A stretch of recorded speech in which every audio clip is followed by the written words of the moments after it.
Bom dia, pessoal. Bom dia para todo mundo. São 7 horas da manhã em ponto. Hoje é dia 6 de março de 2026. Sextou, ainda bem.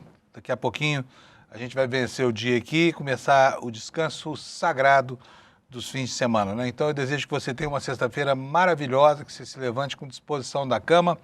Corre lá para tomar o café para não chegar atrasado, enquanto vai ouvindo aqui a gente contar a história do dia de hoje para você, porque é exatamente isso que a gente faz. A gente conta a história do momento presente, né?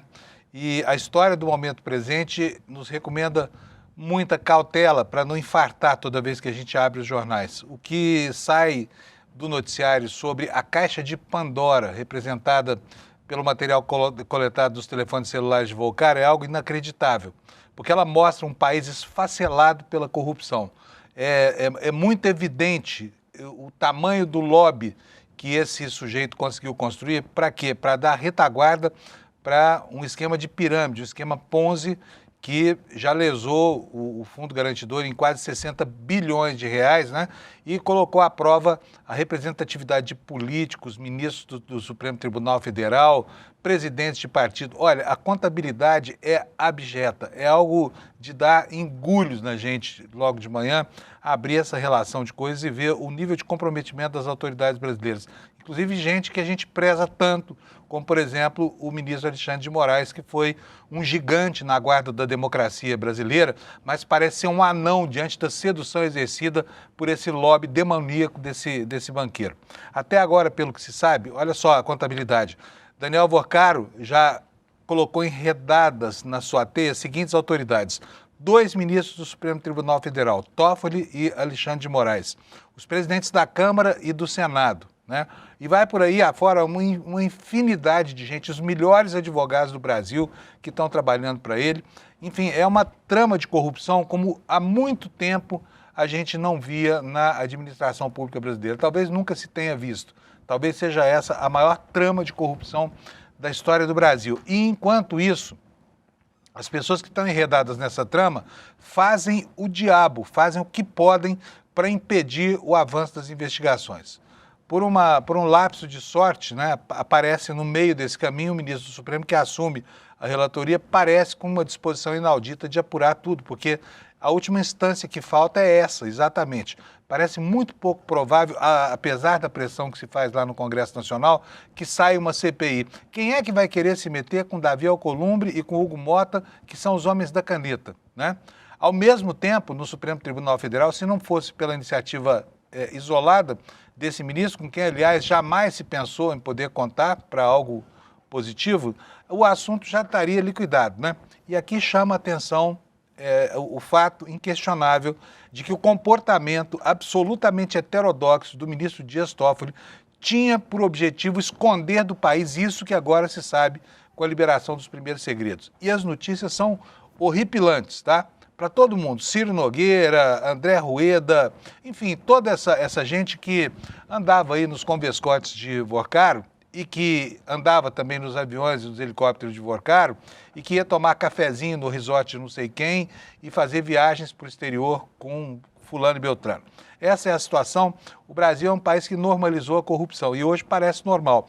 E no final disso tudo, no finalzinho disso tudo, estou falando no finalzinho do prólogo dessa história, né? Porque a história mal está começando, mas no final desse primeiro capítulo aqui, ainda aparece esse personagem que está se tornando cada dia mais indigesto, chamado José Antônio Dias Toffoli, que diz que vai votar semana que vem na prisão do Vorcaro. Não se sente impedido. Recebeu 35 milhões, ele e família receberam por uma fração de um resort que ele tentou por todos os meios ocultar da opinião pública, né?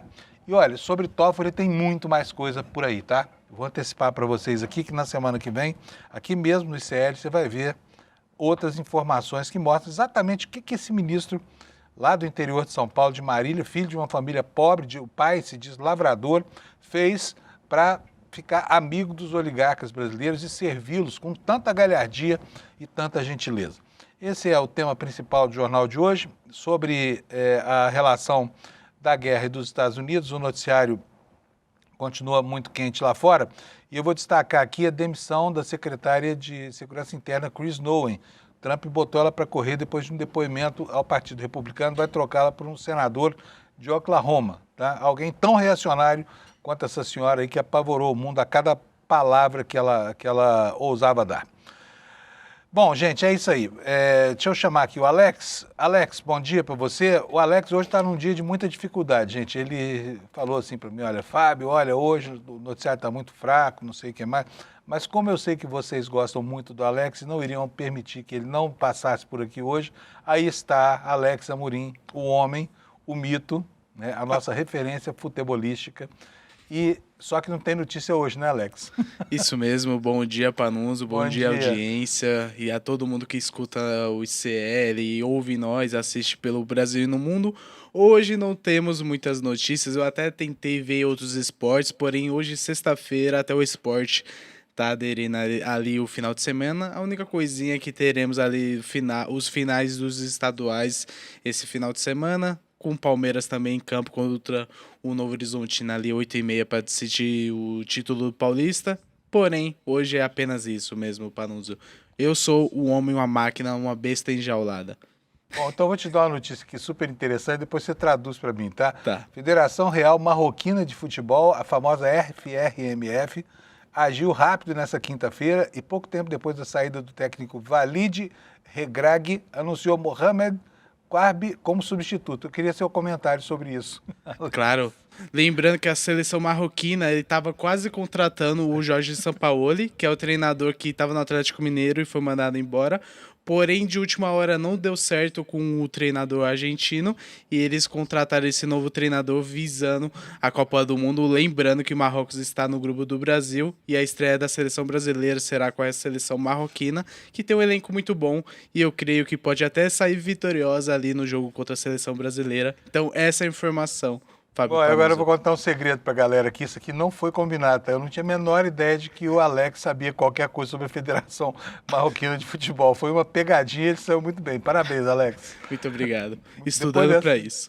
É isso aí. Depois desse embromation todo aqui, bom dia pra você, bom fim de semana, né? Vamos nessa. Boa sexta-feira, bom final de semana e bom desperta, Panunzio. Muito bem, muito bem. Vamos pra meteorologia, a gente sabia como é que tá. Olha, tem uma frente fria entrando aí, arrebatadora, viu? Vou até pegar aqui, antes de apresentar o quadro da meteorologia para vocês, a matéria que está no UOL. Nova frente fria deve chegar com força acima do normal no Sudeste. Você já reparou tanto que está rápido, né? O ano, a passagem do ano. Nós, outro dia, me lembro aqui, a gente mal anunciava o início do verão. Agora nós já estamos próximos da chegada da primavera, que vai acontecer no próximo dia 21. No dia 20, aliás, dia 21 é o dia do equinócio, é o dia em que o Sol está passando pela linha do Equador e aí o dia dura tanto quanto a noite, mas os dias já estão outonais. O outono deu uma antecipadazinha esse ano, não esperou o Sol transpor a linha do Equador, né? E aproveitando o ensejo, acontece isso. Estão aí chegando, né, condições meteorológicas que são condições extremadas e essa frente fria promete da mesma forma. Vamos ver o que diz aqui o noticiário do UOL, com base no Instituto Climatempo lá que eles contaram. No Instituto não, na empresa Climatempo, né? Uma nova frente fria deve chegar com força acima do normal em algumas regiões do Brasil nos próximos dias, segundo previsão da Climatempo. Chuva aumenta, calor diminui no sul e sudeste, há risco de chover forte aí, gente, ó. Chover forte em áreas como o litoral de São Paulo, estado do Rio de Janeiro e a zona da Mata Mineira. Regiões já castigadas nos últimos dias diante de temporais torrenciais. A expectativa é de que a frente fria chegue ao sul no sábado, avance para o sudeste no domingo. É uma frente fria especial que deve chegar ao país com força acima do normal para essa época do ano. Frente que vem junto com uma massa de ar frio de origem polar e também com um ciclone extratropical, é o que diz aqui a Climatempo, tá? A previsão é de que essa frente fria passe pelo sul entre os dias 7 e 8 de março, avante-se pelo sudeste entre os dias 8 e 10 e chegue à Bahia, né? Na quarta-feira, dia 11 de março, tá? E São Paulo deve ter temperatura baixa entre a segunda e a quinta da semana que vem.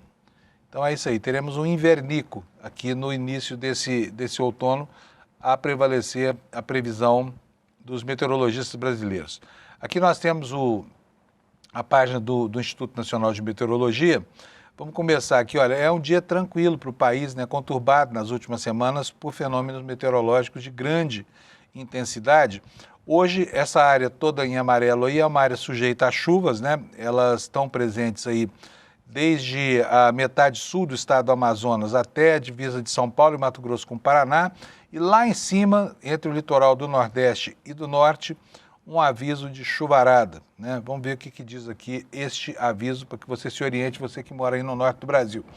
Chuva de entre 30 a 60 litros por hora por metro quadrado, pode chegar até 100 litros por metro quadrado por dia, ventos intensos que podem ir a 100 km por hora, com risco de corte de energia, queda de galho, alagamentos, descargas elétricas. Então isso aqui vale, olha, desde Fortaleza até a leste do estado do Pará, quase na divisa lá com o Amapá, tá?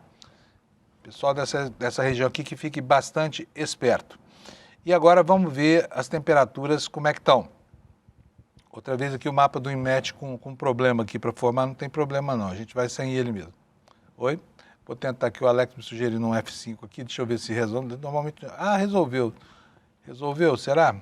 Resolveu, Alex. Quem é esperto aparece, né? E resolve. Então vamos lá, começando como sempre por Porto Alegre, onde a temperatura hoje deve chegar a 32 graus, deve ser um dia nublado, com muita chuva e com trovoadas também. A mesma coisa em Florianópolis, onde a temperatura deve chegar aos 28 graus. Opa, deixa eu botar maior aqui, porque senão não enxergo. Em Curitiba, muitas nuvens com 28 graus Celsius. Lá em Curitiba pode ser que não chova, porque essa área aqui toda entre o sul do Paraná e o norte do Paraná e o sul de São Paulo não tem previsão de chuva. Já aqui em São Paulo, muitas nuvens, possibilidade de chuva isolada por volta das 2 horas da tarde. A previsão é de 70% de possibilidade de chuva. A temperatura vai a 30 nas horas mais quentes. Lá no Rio de Janeiro chega a 31 com a mesma previsão. Em Vitória vai a 32. Em Belo Horizonte, 30 graus Celsius. E aqui a gente encerrou o Sudeste. E começamos o Centro-Oeste por Campo Grande. 35 graus, hein? O pessoal está sofrendo lá em Campo Grande com esse calorão. Em Cuiabá deve chover bastante com temperatura 32. Faz mais de uma semana aqui, se não me engano, que faz mais calor lá em Campo Grande do que em Cuiabá, hein? Tá engraçado esse verão desse ano aqui, porque Teresina está praticamente fresca, né? E Cuiabá também está mais tranquilinha do que Campo Grande. Em Porto Velho, a temperatura deve chegar a 31 com chuva, a mesma coisa em Rio Branco, onde a temperatura vai a 29, em Manaus chega a 35, em Boa Vista, Roraima, há previsão de pouca chuva, mas a temperatura vai ser alta, 37 graus Celsius, lá em Boa Vista, Roraima. Em Macapá, 28 graus Celsius, em Belém, 31 graus Celsius e em Palmas, no Tocantins, 31 graus Celsius, todos esses locais aqui com previsão de bastante chuva. Agora, no Nordeste brasileiro, São Luís terá 27 graus de máxima, também chove por lá bastante. Em Teresina, os termômetros vão a 32 nas horas mais quentes. Em Fortaleza, chegam a 31 e daqui em diante não chove mais, dia de sol, tá? Sol em João Pessoa com 32 graus de máxima. Deixa eu abrir aqui o mapa para que todas as capitais fiquem evidentes. Então vamos lá de novo. Sol em Natal vai ter 31 graus Celsius de temperatura. Sol em João Pessoa com 32 graus de máxima. A mesma condição para Recife, a mesma condição para Maceió e para Aracaju, 1 grauzinho a menos, né? E em Salvador, nuvens apenas no céu com 29 graus de temperatura. Essa é a previsão do tempo para o dia de hoje. E agora nós vamos passar a ver os destaques do noticiário aqui no site do ICL, tá? Aqui está a nossa página, a nossa homepage. O site é o iclnoticias.com.br e a manchete principal é a autorização do André Mendonça para que o Daniel Workari já foi, né, transferido para um presídio federal. Nós temos aqui vários destaques hoje. Olha, nos jornais, cada jornal conseguiu um vazador na CPMI do INSS e agora está um festival de vazamentos por aí. Nós temos informações colaterais que estão espalhadas por vários veículos que eu vou reunir aqui para que você tenha uma ideia do que está acontecendo nesse mosaico de escândalos aí que se forma a partir do Banco Master, tá bom? Aqui no ICL, olha, as duas próximas manchetes. Workari, isso aqui, para quem acha que o ministro Xandão é intocável, vai doer como uma punhalada, tá? Mas Workari escreveu a Alexandre de Moraes horas antes da prisão, diz o jornal O Globo, tá? A informação é bastante significativa, é bastante grave. Várias mensagens foram trocadas entre o Vorcaro e o ministro Alexandre de Moraes no momento em que ele estava para ser preso e no momento em que ele se preparava para a fuga. E algumas dessas comunicações eram compostas por perguntas, como por exemplo assim, olha, conseguiu alguma coisa aí? Será que dá para não sei o quê? É muito estranho, né? É muito estranho. E isso desvela uma relação sobre a qual o ministro Alexandre de Moraes não quis falar. Agora tem que falar, porque ele está ali na condição de ministro do Supremo, ele não está acima de nenhum questionamento a despeito de tudo que fez para segurar a onda dos golpistas brasileiros. Precisa prestar contas. O contrato da mulher dele com o banco do Vorcaro, até hoje não foi objeto de uma palavra sequer, uma palavra. E a todo momento surge a evidência de que o ministro estava muito, muito, muito interessado na solvência da empresa desse bandido chamado Daniel Vorcaro. E era uma relação de muito mais proximidade do que a gente poderia supor, tá? Não era apenas um contrato de um cliente com o escritório de uma boa advogada, não era. Havia, sim, uma interferência de Alexandre de Moraes, ao menos como aconselhador de Daniel Vorcaro, tá?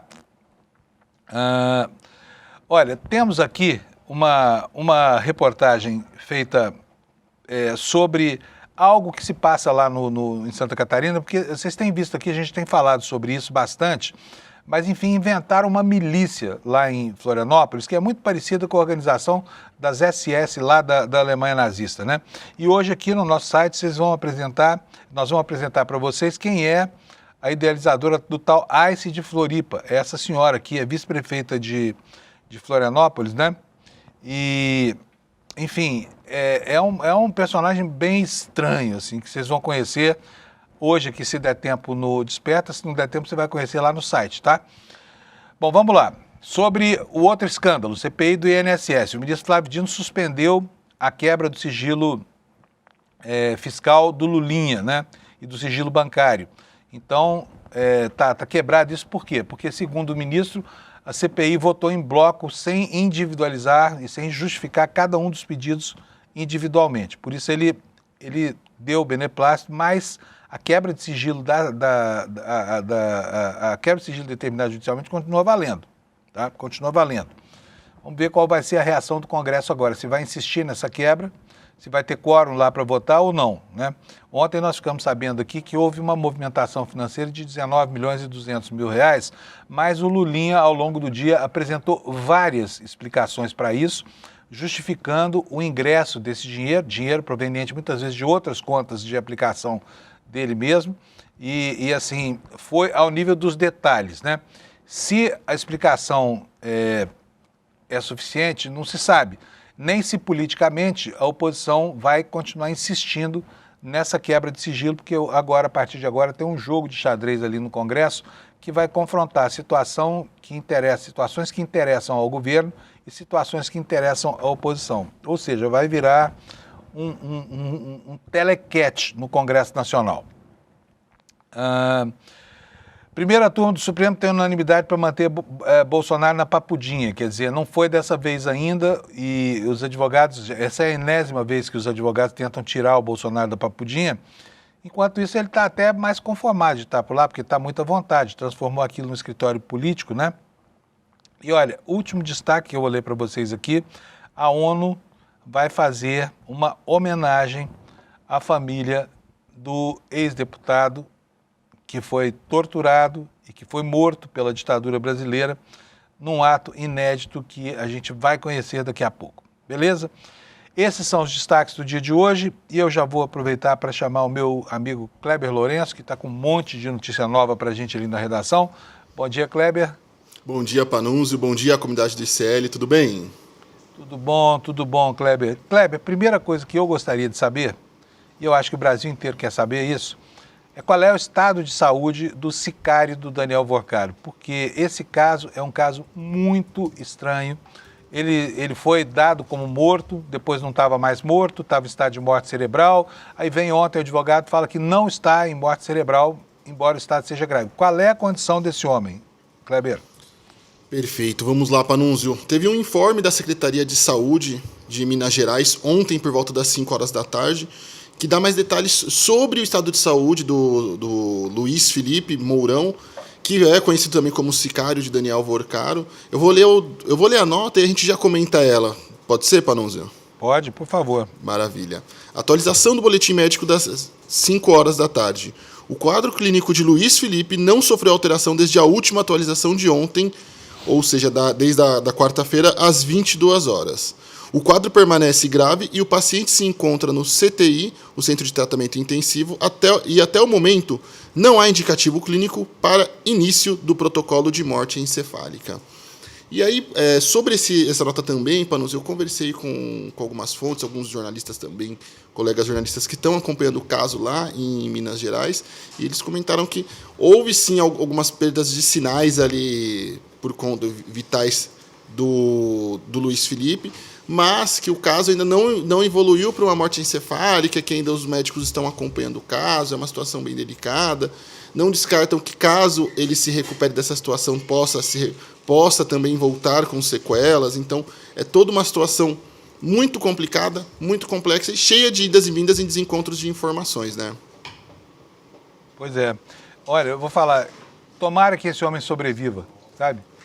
Não tô falando isso, nem não quero ser desumano aqui, mas não é nem pela saúde dele, é pela saúde do Brasil, né? Porque que segredos esse homem tá querendo levar para a sepultura? Né? O que é tão grave assim a ponto de uma pessoa chamada Sicário? E olha, Sicário é algo terrível, né? A palavra Sicário, ela, segundo o Eric Hobsbawm, o historiador, se reporta a um assassino de aluguel, né? A um homem que é terrível, que impõe o pavor. Essa é a definição de sicário, é uma palavra que no espanhol é mais comum do que no português, mas ela encerra toda a crueldade que um capataz desse pode guardar para si em nome dos interesses de quem o mantém, de quem o paga, né? Enfim. Exatamente. E só um ponto sobre essa história também, para nos o que me chama a atenção, foi o desencontro de informações, né? Não é segredo para ninguém, não é nenhum mistério que vários veículos de imprensa foram abastecidos por fontes na Polícia Federal, alegando, num primeiro momento, a morte dele, se não me engano, na própria quarta-feira. E aí isso foi replicado em diversos veículos, telejornais. Depois veio a informação de que, inclusive, na mesma noite, na quarta-feira, de que ele não teria morrido e que, na verdade, teria sido iniciado o protocolo ali para a declaração da morte encefálica do Luiz Felipe. E agora a gente tem essa declaração da Secretaria de Saúde de Minas Gerais falando que, na verdade, nem esses procedimentos foram iniciados. Então chama a atenção também essa ida e vinda de informações que surgiram em torno desse caso. Então, até o momento, segundo a Secretaria de Saúde de Minas Gerais, este homem não está morto. Pois é, agora a Polícia Federal informou no primeiro momento que havia imagem de câmera, que a cela era monitorada e que tinha as câmeras. Essas imagens já apareceram, Kleber? Olha, por enquanto, acredito até que por conta da gravidade da situação, essas informações seguem sob sigilo. Aí, aproveitando, acho que até vou trazer essa informação de que o deputado Lindbergh Farias protocolou um pedido de informações ao diretor-geral da Polícia Federal, solicitando a preservação e envio das imagens e registros administrativos relacionados a esse episódio da tentativa de suicídio do sicário de Daniel Vorcaro. Isso foi protocolado ontem à noite, inclusive. Ontem à noite, né? Ô Kleber, me conta uma coisa, porque nós estamos vendo aí, é um emaranhado tão grande de fatos estranhos, que até a dificuldade até para entender esse volume de informações que brotou dos telefones do Vorcaro. Agora, ele reclamou também que foi extorquido, é isso? Havia um processo de extorsão contra ele? Exatamente. Dentro desse caso todo de Daniel Vorcaro, Banco Master, esse cara, enfim, toda vez que a gente fala sobre Banco Master aqui no Desperta, né, para a gente falar sobre como a cada dia que passa esse caso aumenta a proporção, aumenta a gravidade, a gente vai ali descobrindo novas coisas. E entre as informações que a gente tem sobre Daniel Vorcaro que saíram do telefone dele, dos dados que foram enviados para a CPMI do INSS, existe uma conversa dele com a sua namorada onde ele revela que passou por uma extorsão. Até vou ler a mensagem que ele mandou para ela. No dia 9 de abril de 2024, estou sofrendo uma extorsão. E em seguida ele acrescenta, bem chata. Sobre essa extorsão, ele só se resume a isso, ele não explica para a sua namorada o que poderia ser essa extorsão, o que envolve ou quem seriam os envolvidos, mas talvez algumas pistas possam estar ali dentro dos fatos que ocorreram no dia 9 de abril também, Panunzio. Eu dei uma pesquisada, tanto em tribunais de justiça, quanto também no Banco Central, para entender o que pode ter levado a esse desabafo de Daniel Vorcaro para sua namorada no dia 9 de abril, e tem 2 pontos interessantes. O primeiro é sobre coincidir com uma movimentação institucional relevante dentro do Banco Master e que foi registrada pelo Banco Central, que era a formação ali e a nomeação de novos diretores. No caso, no comunicado do Banco Master no Banco Central, vou até ler as informações como estão. O comunicado registra que uma reunião da diretoria realizada naquele dia tratou da composição do comitê de auditoria da instituição, que, segundo o registro, foram aprovados os seguintes nomes: Eric Schumann, Leandro Marra Romani e Luiz Antônio Bull. Inclusive, Luiz Antônio Bull, que disse em depoimento que ele não acompanhava os processos de compliance, que ele apenas era um diretor no papel, que a posição dele na diretoria de compliance era meramente figurativa, tal qual quando o Temer alegou que sua posição de vice no governo Dilma era decorativa também.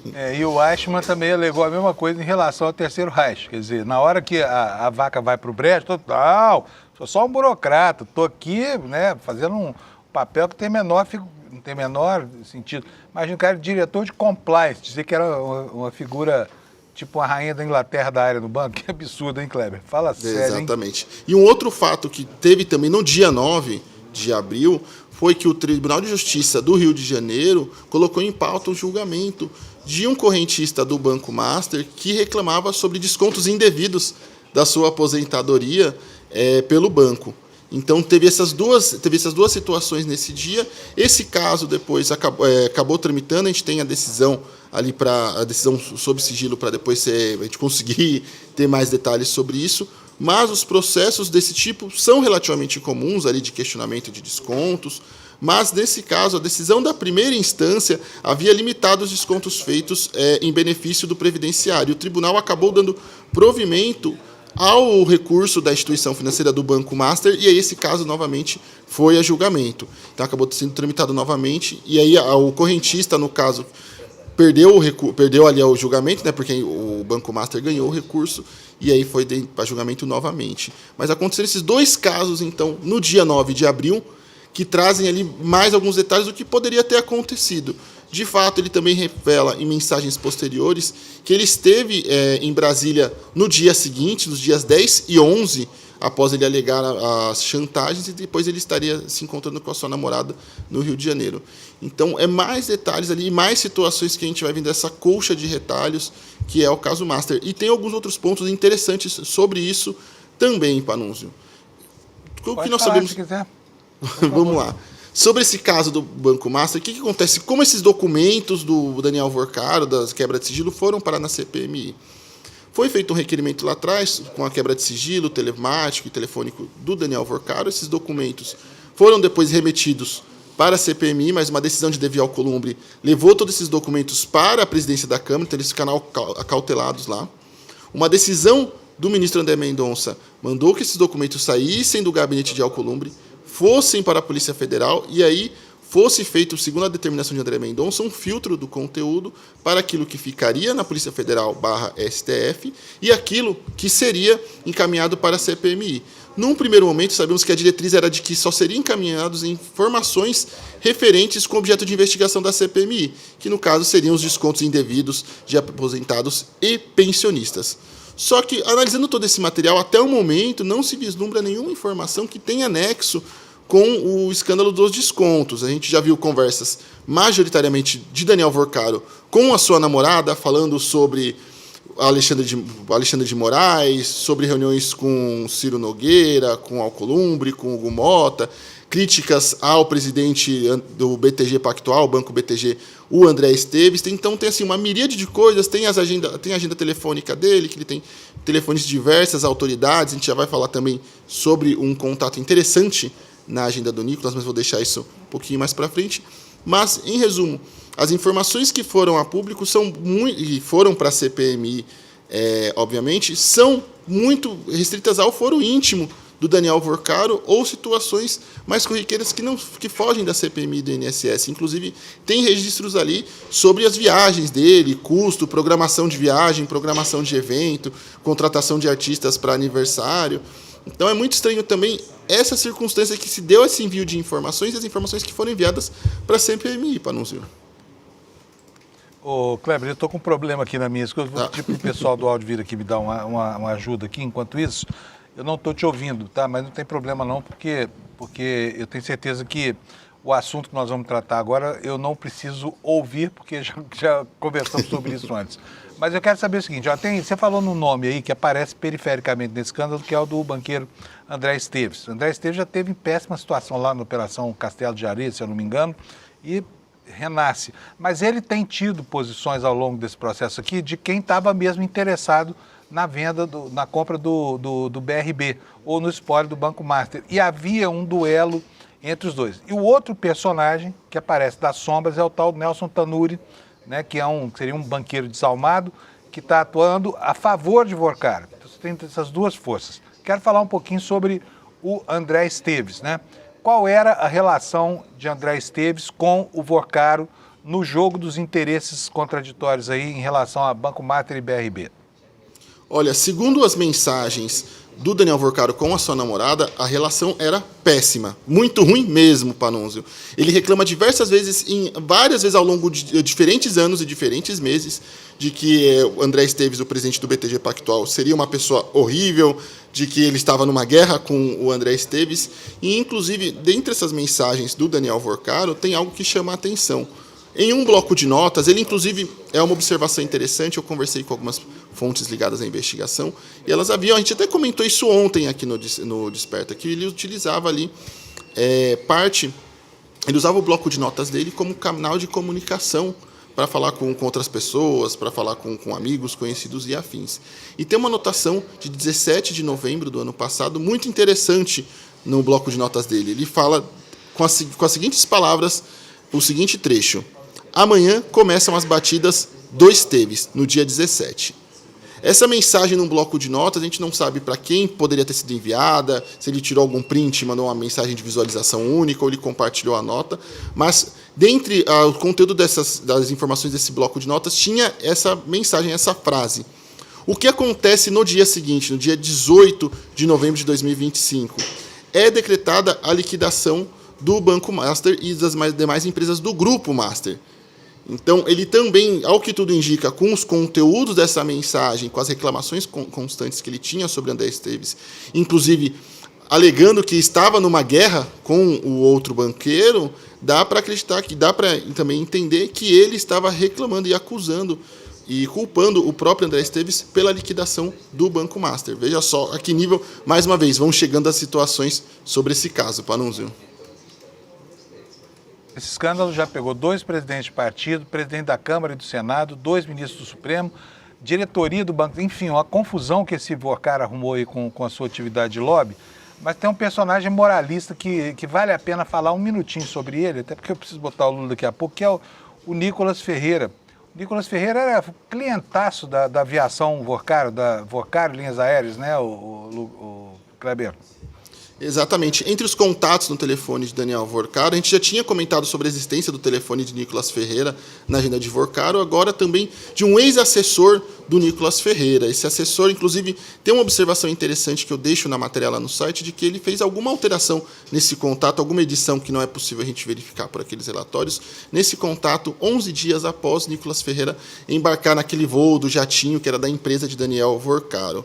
O assessor é o Pablo Almeida, ele conhecido também como Pablo Gomes das eleições de 2024, ele foi eleito vereador por Belo Horizonte, foi um candidato apoiado ali por Nicolas Ferreira, ou seja, um apadrinhado de Nicolas Ferreira, e aparece entre os contatos. Nicolas Ferreira, diante dessa informação, foi às redes sociais afirmar que conversou com o Pablo Gomes, que alegou segundo ele, Pablo alegou para ele que não teve nenhum tipo de comunicação ou contato com Daniel Vorcaro. Eu também solicitei informações ao Pablo através de redes sociais, mas até o momento não tivemos retorno sobre isso. Beleza. Nicolas Ferreira, o homem que fala da vida dos outros como se ele fosse uma vestal, né? Exatamente. Nada de problema com ele. E aí, um último ponto, só rapidinho para a gente completar, Panunzio, sobre esse caso todo do Master, vale ressaltar que já há um outro relatório também nas mãos do ministro André Mendonça, que está no STF. A gente já tinha falado sobre isso semana passada. e na semana retrasada também de que a PF estava na confecção de mais um relatório, concluindo ali mais uma parte, mais um bloco das investigações. E aí eu conversei com uma fonte sobre esses vazamentos que estão tendo também para outros veículos além do caso da CPMI do INSS. E essa fonte que trabalha no STF foi muito clara ao dizer, conversando ali, ele comentou comigo e lembrou que teve o caso do vazamento das informações sobre o Toffoli e disse, olha, Kleber, as informações sobre o Toffoli naquela ocasião estavam há uma semana nas mãos da Polícia Federal e não foi vazado. O documento vazou quando chegou ao STF. Então dá para ter uma ideia ali de o que pode estar acontecendo e dar mais uma camada ali de desconfiança numa corte que já tem muita desconfiança entre os seus ministros, e aí também membros da CPMI do INSS afirmaram para mim que estão na expectativa de que sejam liberados mais arquivos, tendo em vista que os arquivos até então liberados não são relevantes para toda a investigação da comissão e sequer têm respeito com os descontos indevidos. Muito bom, tá ótimo. Muito obrigado, Kleber. Bom fim de semana para você, tá? Igualmente, Panunzio. Até, tchau, tchau. O pessoal está reclamando aqui que segunda-feira você não aparece para trabalhar, mandando descontar seu dia, hein? Cuidado! que foi, se tudo Alex? der certo, segunda-feira eu aparecerei. É verdade, o Alex está dizendo que é verdade. Isso aí. Tá bom, um abraço. Pode deixar que segunda-feira estarei. Tchau, tchau. Obrigado, tchau, tchau. Gente, eu já vou direto para Brasília também, porque o Lula está me esperando, já estou atrasado com o Lula, e a gente tem muita informação. Lula, bom dia, meu querido, tudo bem? Bom dia, Fábio. Brasília fervendo. Sob chuva, mas fervendo. E o calor dessa fervura é o calor da caldeirinha do demônio, porque não é possível, né, uma mexida, digamos assim, moral tão grande nos bastidores de Brasília quanto que esse escândalo está proporcionando, não é não, Lula? Primeiro, Fábio, eu quero só rapidamente aqui ressaltar um ponto que prova que a gente está diante de um escândalo de proporções bíblicas.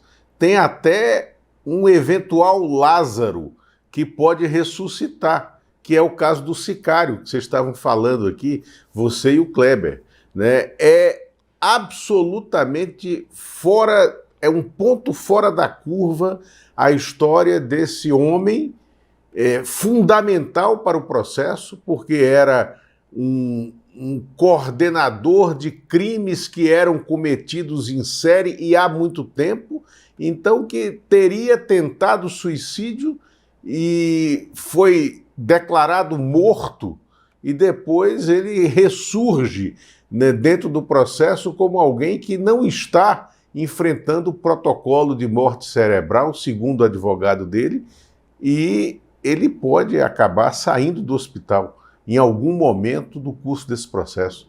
Então é bizarro o que a gente está enfrentando, com falta de informações objetivas vindas da polícia de Minas Gerais. É muito estranho esse caso. Fica aqui imaginando que motivo levaria, né, o algoz para proteger o seu mandante, de repente acabar com a própria vida. É algo totalmente inusual, né? O carrasco que se mata. Que história é essa, Lula? Exatamente. E que as autoridades brasileiras não pensem que o país vai engolir isso como se fosse mais uma teoria da conspiração, porque não vai, né? Precisa saber exatamente o que se passa e por quê. Do mundo da corrupção, do banditismo e do estelionato gigantesco armado por esse banqueiro picareta, emerge uma organização criminosa muito violenta, né? Que quebra dente de jornalista, que manda bater até em cozinheira, funcionária, chefe de cozinha, não poupava ninguém. Então, esse sujeito precisa, como você falou, precisa que o milagre de Lázaro se concretize aí, para que ele se levante e possa dizer o que de tão grave há a ponto de colocar fim à própria vida. Agora, deixa eu te falar uma coisa. Depois do que a gente viu ontem, porque até aqui os vazamentos de ontem tem coisas pitorescas, mas ele se baseia estruturalmente naquilo que a Marta Graef, que é a namorada do Vocário, contava. Me parece que ele era absolutamente apaixonado por ela não tanto apaixonada por ele assim, e é dessas histórias, dessas inconfidências, das coisas que se galanteava, né, se empavanava lá, porque eu fiz discurso lá para os presidentes da República e do Supremo. Ele era um galante, né, era um sujeito que tinha uma necessidade de projetar a própria importância, que não é normal. Agora, me conta aqui uma coisa.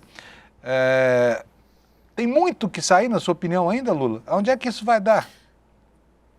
Fábio, quando eu falei que Brasília tinha amanhecido incendiada sob chuva, é porque o ministro do Supremo Tribunal Federal, Alexandre de Moraes, tem que falar hoje, tem que ser objetivo, tem que surgir, né, ante o país pelo tamanho, pela dimensão histórica que ele adquiriu no curso correto de vários processos no Tribunal Superior Eleitoral e também no Supremo Tribunal Federal, como um personagem que, de fato, foi decisivo para salvar a democracia brasileira, né, em momentos em que a democracia correu riscos. Em 2021, sob o governo Bolsonaro, em 2022, quando aquela figura trágica de Jair Bolsonaro tentou diversas vezes golpear as instituições, golpear a democracia, fraudar uma eleição, né? E Alexandre de Moraes foi um personagem fundamental à frente do Tribunal Superior Eleitoral para evitar isso. Depois, tendo ocorrido o golpe dado e derrotado em 8 de janeiro de 2023, Alexandre de Moraes foi personagem fundamental para a apuração, prisão, punição, sentenciamento e envio para a cadeia dos golpistas, dos pequenos que foram usados e dos mandantes, dos executores. Precisamos agora chegar ao núcleo de financiamento dessa corrente golpista que existia.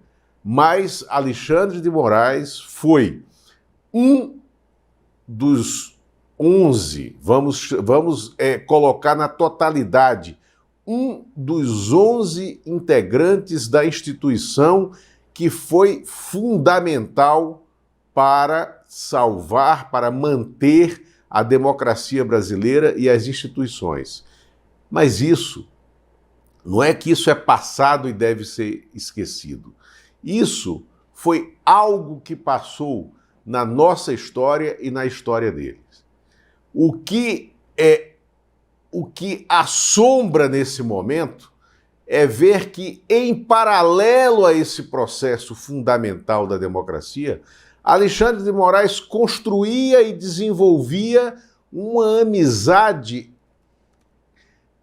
com um personagem pérfido, desqualificado, como Daniel Vorcaro. Eu não vejo esse sedutor compulsivo, apaixonado, né, que você citou há pouco, olhando as mensagens que ele trocava, porque nós olhamos, nós todos aqui dentro do ICL, olhamos as mensagens porque tivemos acesso ao banco de dados dele.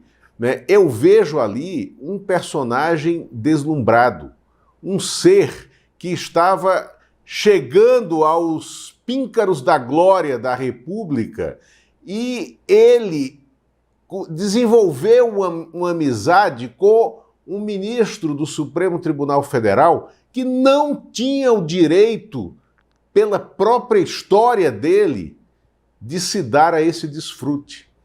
É isso que me choca nessa troca de mensagens que aconteceu entre o celular do Daniel Vorcaro e o celular do ministro Alexandre de Moraes, como está colocado hoje numa reportagem de hoje da jornalista Malu Gaspar no jornal O Globo, com prints das mensagens, mas prints não têm a resposta do Alexandre de Moraes.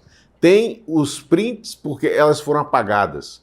Tem os prints das mensagens do Daniel Vorcaro enviadas para o celular do Alexandre de Moraes. Por que eu estou frisando isso aqui? porque há um ponto fundamental para a gente raciocinar a partir disso. Primeiro, um ministro do Supremo Tribunal Federal tinha o hábito de escrever mensagens no celular, fotografá-las e enviá-las por print, por aquele aplicativozinho de mensagem instantânea de uma única visualização, para que ela se apagasse depois e não ficasse rastreável.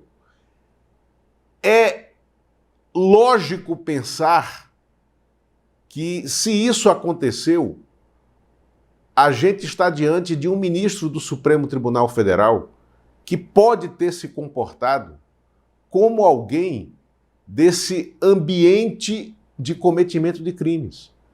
Por quê? Eu digo isso porque, Fábio, trazido para a tecnologia de hoje, o que foi feito nessa troca de mensagens era o que o personagem central do escândalo, do chamado mensalão, Marcos Valério, fazia com seus interlocutores, depois que o escândalo eclodiu. Eu, por diversas vezes, conversei com o Marcos Valério, eu tentava fazer um livro sobre ele depois que o escândalo eclodiu, e as nossas conversas, naquele momento, né, estou falando aqui de 2005, 2006, não tinha essa tecnologia de mensagens autoapagáveis. O que é que ele fazia? Ele escrevia num papel em branco, a lápis, para não dar contraste se alguém estivesse filmando, né, a escrita dele na sala em que estávamos.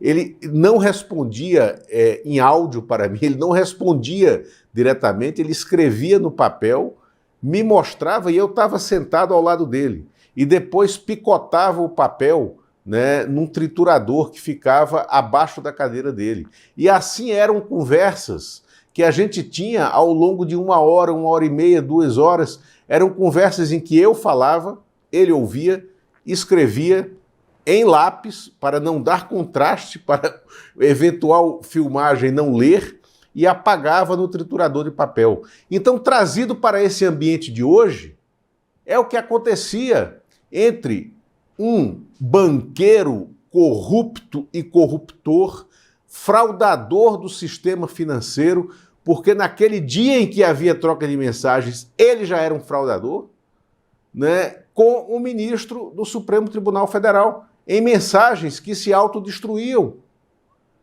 É razoável supor que a gente pode estar diante disso, né? E um outro ponto inexplicável nesse processo é que quem era contratada para ser advogada do Alexandre, advogada do Daniel Vorcaro, era a Viviane Barsi de Moraes, mulher dele, e os filhos dele no escritório de advocacia, num contrato milionário, né, de 3,6 milhões por mês, que não foi executado totalmente por causa da prisão.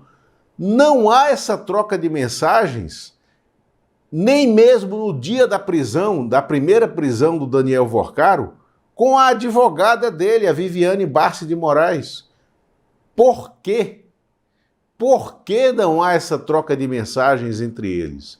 Por que que no momento em que o Daniel Vorcaro está, no dia em que ele está sendo preso, ele envia mensagens para o ministro do Supremo Tribunal Federal e não para a sua advogada constituída e contratada, que é a mulher do Alexandre de Moraes? Exato. Ô, Lula. Será que a mulher do Alexandre de Moraes usava o telefone celular do marido? Veja bem, o silêncio, a falta de respostas, a falta de explicações, a falta de objetividade nos leva a encher esse cenário de perguntas. E olha, eu quero aqui só fazer um registro, que a nossa área de comentários aqui está cheia de gente condenando o ICL, está noticiando isso. Eu, se fosse essas pessoas, teria vergonha de me manifestar assim. Sabe por quê? Porque é tão óbvio que essa informação é vital para a institucionalidade brasileira, que eu não vou nem ficar discutindo aqui, esse negócio de, vocês estão dando brecha para Malu Gaspar. Tudo que a Malu Gaspar escreveu até agora está confirmado. Simples assim. Tá? Essa é a primeira questão. Segundo, a matéria de hoje dela é gravíssima, como o Lula está falando. Vou mostrar para vocês aqui. Tá aí, o Vorcaro falou, Alexandre de Moraes, sobre salvar o mais no dia que foi. Não foi uma vez só, não, foram várias mensagens, tá? E o que o Lula explicou pra gente. Ao invés de escrever, ou em vez de escrever no mensageiro, no WhatsApp ou no Telegram, o que o ministro fazia? Ele escrevia no bloco de notas do celular, fotografava e mandava mensagem. Por isso nós temos o que o Vorcaro perguntava para ele, que já não é pouca coisa, e não temos a resposta do Xandão. Mas sabemos que houve uma resposta. E que eles, no dia em que Vorcaro estava para ser preso, estava preparando a sua fuga, ele falou diversas vezes com o Xandão. E quem disser que isso não merece uma resposta de um ministro do Supremo, e aqui ninguém está fazendo pouco do papel do Alexandre de Moraes na defesa da democracia. Pelo contrário, estamos exigindo decência. Agora, Lula, eu quero mais um comentário seu aqui, porque isso aqui é algo que não me desce pela barriga. A informação que está também no jornal O Globo, se eu não me engano, hoje, ou na Folha de São Paulo, de que o Toffoli, o homem que recebeu 35 milhões de reais do Fabiano Zettel, que é cunhado do Vorcaro, ou seja, cuja família recebeu dinheiro grosso do Daniel Vorcaro, se sente à vontade para participar na semana que vem do julgamento da prisão desse banqueiro estelionatário. Eu queria saber a sua opinião sobre isso. Eu acho que o Toffoli está absolutamente perdido nesse processo. Ele é um personagem que é dado a esses perdidões mentais, realmente. Tem momentos em que ele se desliga, se desconecta, né, do tempo presente, e eu acho que ele está passando por isso.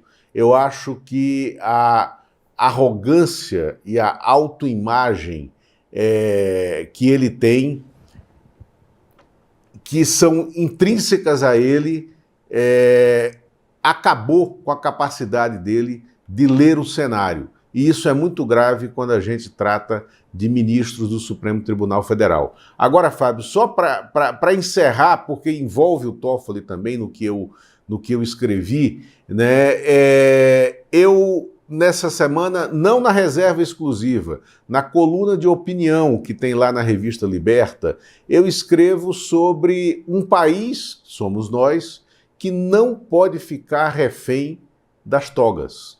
Por quê? É o que eu falei aqui no começo. O Alexandre de Moraes e o Dias Toffoli também, a seu momento, no momento em que foram chamados a isso, no momento em que a história queria deles isso, eles tiveram posições que vieram ao encontro da manutenção do sistema democrático brasileiro. O Toffoli teve um papel muito importante na derrota, na derrubada da Operação Lava Jato por dentro das instituições, né? E um papel muito importante no retorno, na retomada dos direitos políticos do presidente Lula, quando ele ainda estava preso ilegalmente por aquela sentença ilegal prolatada pelo ex-juiz viciado, né, Sérgio Moro. Viciado por quê? Porque não era o juiz natural daquele processo e fez tudo aquilo, aquela lambança judicial.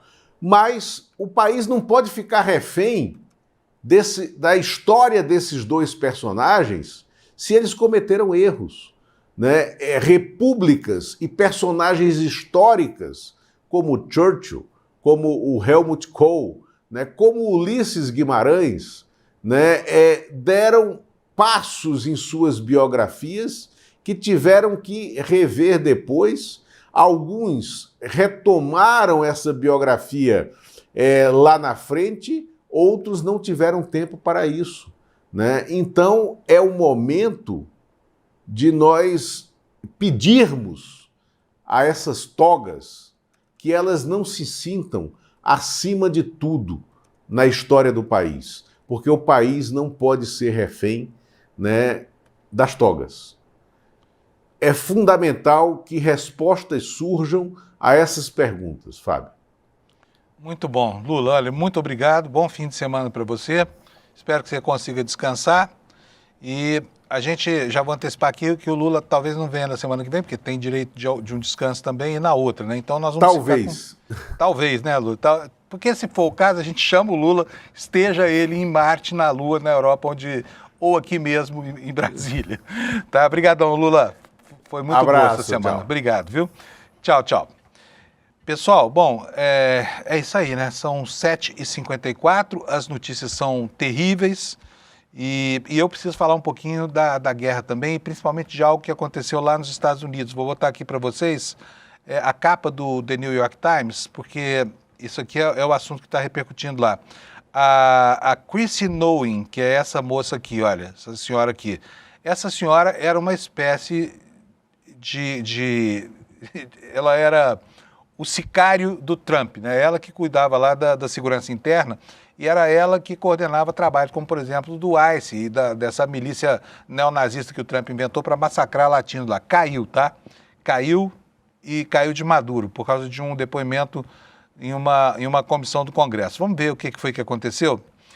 Aqui o jornal faz um perfil dela, apresentando para a opinião pública americana essa figura que é uma das figuras mais controvertidas da história, né? O presidente afirmou que substituiria Christine Noem, secretário de Segurança Interna, pelo senador Mark Wayne Mullin, após Noem ter sido interrogado por republicanos em uma audiência no Congresso Nacional. O presidente Trump demitiu, anunciou mudança nas redes sociais, justamente com uma nova função para ela, caiu para cima, né? Ela vai ser enviada especial para o Escudo das Américas, que segundo ele seria uma nova iniciativa de segurança para o hemisfério ocidental. E aí vamos ver aqui o que o jornalão lá de Nova York fala sobre ela, né? Faz um perfil aqui, que ela usa coletes à prova de bala e foi, né, ao campo de concentração que os Estados Unidos alugou do Bukele, vestindo um relógio caríssimo da Rolex, né? O que aqui fala? A exibição de um Rolex em uma prisão notória de El Salvador. Uma campanha publicitária autopromocional para deportações em massa. A história persistente do assassinato de um cachorro. Esse era o perfil público da Christine Noem, tá? Olha, o jornal diz o seguinte, ela nunca pareceu capaz ou particularmente disposta a sair dos holofotes durante seu período à frente do Departamento de Segurança Interna. É uma doença que acomete aqui todo o governo Trump, né? Eles amam exposição pública. Na quinta-feira, ontem, o senhor Trump anunciou nas redes sociais que estava demitindo a Chrissy Noem e que havia escolhido o senador Mullin, republicano de Oklahoma, para substituí-la. A decisão encerrou um período conturbado de 2 anos para a ex-governadora de Dakota do Sul, no qual ela passou de cotada para vice-presidente a primeira integrante do gabinete a ser demitida durante o segundo mandato do Trump lá na Casa Branca. Então fica aqui feito o registro da demissão dessa senhora que apavorou os latinos e que, enfim, construiu uma imagem horrível, inclusive para as mulheres do mundo que serão celebradas no dia 8 desse mês. Por falar em Dia da Mulher, eu preciso falar, porque Dia da Mulher é agora no domingo, Dia Internacional da Mulher, 8 de março, né?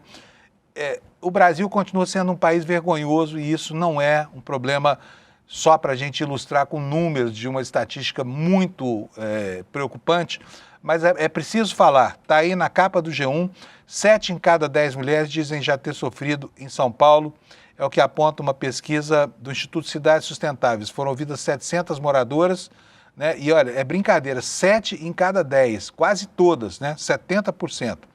Ações que parecem rotineiras, como caminhar na rua, usar metrô e ocupar espaço público, são vitais como um desafio vivido por muitas mulheres. Uma pesquisa realizada pelo Instituto Cidades Sustentáveis concluiu que 7 em cada 10 já sofreram algum tipo de assédio. Triste, né? E aí você tem algumas coisas, inclusive aqui a gente precisa até elogiar partidos que não têm muita familiaridade com esse tema, como o MDB, por exemplo. Porque colocar um sujeito estigmatizado pela violência, como esse Dado Dolabella, como militante de um partido, isso seria indigesto até mesmo para a extrema-direita brasileira, né, que preza tão pouco a mulher e acha que o homem pode tudo. Mas o MDB Mulher fez um favor para as mulheres e não aceitou a filiação desse ator que já se envolveu aí em vários episódios de violência contra mulheres, né? Foi até emitida uma nota assinada pela secretária nacional do MDB Mulher, Kátia Lobo, dizendo do estarrecimento dela quando recebeu o pedido de filiação. Recebi com estarrecimento, surpresa e repúdio a notícia do Dado Dolabella, um homem agressor de mulheres com todo o Brasil. E isso, Brasil, é o país da piada pronta, né? E é pior, da piada de mau gosto. Porque no mês das mulheres, sabe, tenha a santa paciência, sabe? Tenha a santa paciência. O da Dolabella, vai lá no PL, tá? Lá talvez você seja aceito. Lá eles não ligam muito para esse negócio de agressão contra a mulher. Bom, gente, acabou. Obrigado pela audiência de vocês. Aliás, eu vou pedir para o Alex botar aqui para nós como é que está a nossa audiência hoje. O que faz? Já vai colocar aqui no telão aqui. Está aqui, olha, Desperta ICL com quase 26 mil pessoas assistindo simultaneamente, na frente de todo mundo. Jovem Pan, CNN, Revista Oeste, Rádio Band News FM. É uma honra para nós estar numa posição tão privilegiada. Então, muito obrigado a você que nos deixa nessa condição de privilégio, né? E por último, por favor, se você ainda não fez, conheça o Oráculo ICL. Cada vez que você prestigia um dos nossos produtos, você está nos ajudando a pagar a conta desse jornalismo independente e muito bem feito que se faz aqui no ICL, tá? E basta um gesto simples. Você vai aqui no despertaicl.com.br e essa página vai te levar para dentro da nossa inteligência artificial, do Oráculo ICL, que realmente talvez seja uma das poucas inteligências artificiais que merecem o rótulo de inteligente, tá? Você, quando visitar essa página, você vai descobrir por quê. Bom fim de semana para você, brigadão de novo pela sua audiência. A gente volta segunda-feira, 7 da manhã, para saber o que foi que sobrou do nosso planetinha azul. Tchau! As IAs genéricas aprenderam com a internet, e a internet está cheia de mentiras. Elas alucinam, inventam e propagam o caos. O Oráculo ICL é diferente. Ele não busca no lixo da desinformação. Ele foi treinado no pensamento crítico dos maiores intelectuais do Brasil. É a primeira IA com compromisso real com a verdade histórica. Não seja um passageiro dos algoritmos. Assuma o controle. Use a inteligência artificial para entender o mundo, não para ser enganado por ele. A revolução educacional é agora. Assine o ICL e acesse a verdade.